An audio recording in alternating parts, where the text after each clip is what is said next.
Hello, welcome my friends to the Eurofan, that's me. For today's episode I'm going to review the French entry for Eurovision 2022, which has been represented by singer Alvan and female trio Ahez with the song Fulenn, which in English translates as Spark or Pretty Girl. France had a revival of their glory years in past decades in last year's contest, with the well-deserved second place gained by Barbara Pravi, performing a classic but still current chanson français. The marks were really high, as it would not be easy to surpass that previous feat and achieve a long-awaited victory that they have not had since the 1970s. Let's take a look to the artists who took the mission this year to represent the Gallic country in Turin.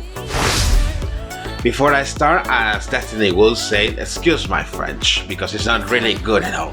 Alexis Morvan-Rosius, mostly well known by his stage name of Alvan, is a French electronic dance singer and songwriter. He has a musical career since 2015, releasing original songs and remixes since then. Previously, he had released a couple of EPs, and this year he has released his debut studio album, in which he expects to have himself a name in the French musical scene. In the other hand, Ahez is a female trio in the genres of Celtic fusion and Canhadiscan, the latter one being the most common type of traditional music in the French region of Brittany. The name of the group comes from 2 points of view. First, it comes from the Breton name of their home city, Caen, and second, Ahez is a character in the Breton mythology, described as a goddess and a witch. The group consists of Marine Lavigne, Seren Diridolu, and Seren Leguillou. The gods met each other during high school, practicing the traditional chanting style of Canhadiscan since then, and making music inspired in Celtic mythology, blending contemporary history and myths of Brittany. With the successful feat achieved in last year's contest, the French public broadcaster organized once again the young national final, Eurovision Song Contest, to choose the artist and the song that would represent the country on Italian soil. Without further delay, they opened in June last year the submission period for French artists and songwriters interested in participating, who lasted until October. The reception was unexpectedly high, as they received 3,000 proposals, which is very impressive. An expert panel was in charge of reviewing all of them, with live auditions included, in which 12 songs were finally announced as the participating entries. Among them was Alvan Ahez's entry, which, after having met each other at a local bar in Rennes in summer of last year, they decided to join forces and send a song to the competition, with the submission period in course. The televised show took place in early March, in which the winner will be chosen after 2 rounds of voting from a 10-member jury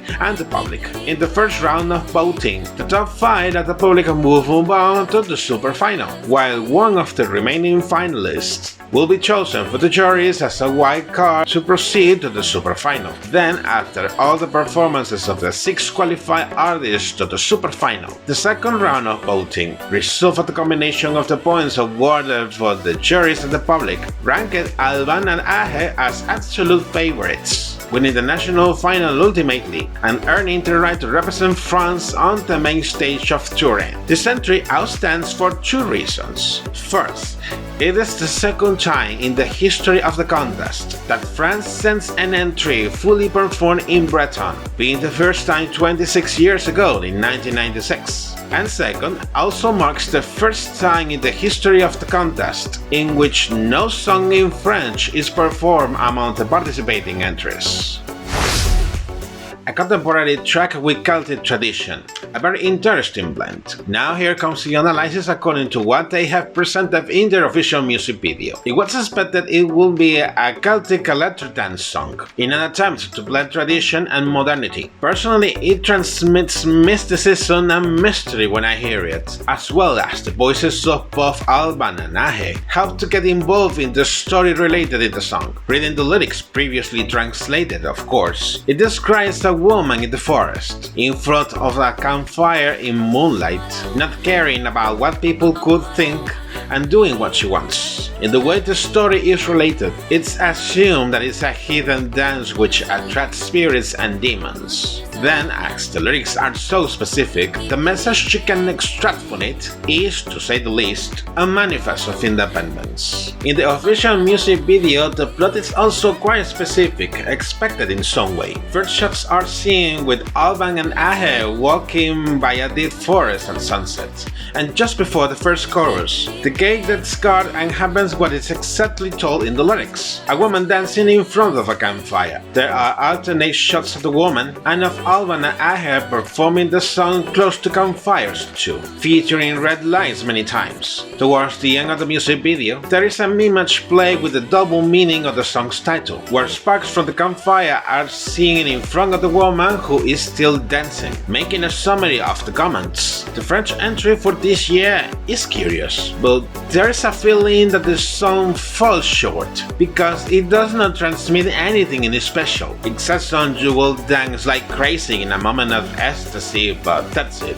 Recalling the staging in the French national final, they have used a semicircular platform where Ahez will be performing, while Alvan will be in the center of the stage, playing some instruments while the song goes. Two campfires are seen off each side of the stage. There was white smoke as well, and also was the female dancer from the music video. The spotlights in green are remarkable in this case, in opposite to the red ones seen in the music video, while the visual graphics were focused in Celtic shapes and runic writings. Finally, the outfits used for all of them consisted in traditional costumes of the region, mostly in black and gold. The dynamics and the energy seen in the performance granted them some favoritism, so it was thought they could be the dark horse in the contest. This very same staging was replicated in Turin, as it could be seen during the rehearsals, in which the focus has been higher in the green spotlights and also adding fire columns, while the outfits of the girls were less conservative and they wore more jewelry. After seeing their live performance in the grand final, I wondered myself what the hell had happened, as it was an absolute disaster vocally speaking.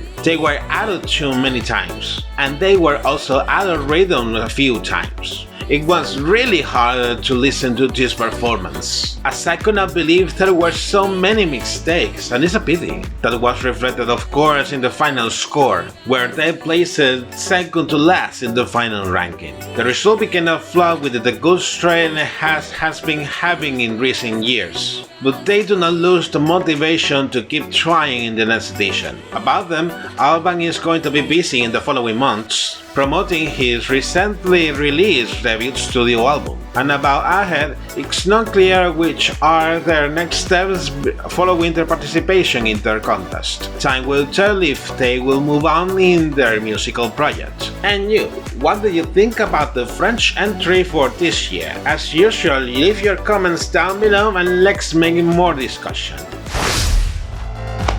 And this is it for today's episode. If you like my content here, then give me a like, subscribe and enable notifications. Look at me on my social media as well and follow me. Take care and see you in the next episode. Au revoir.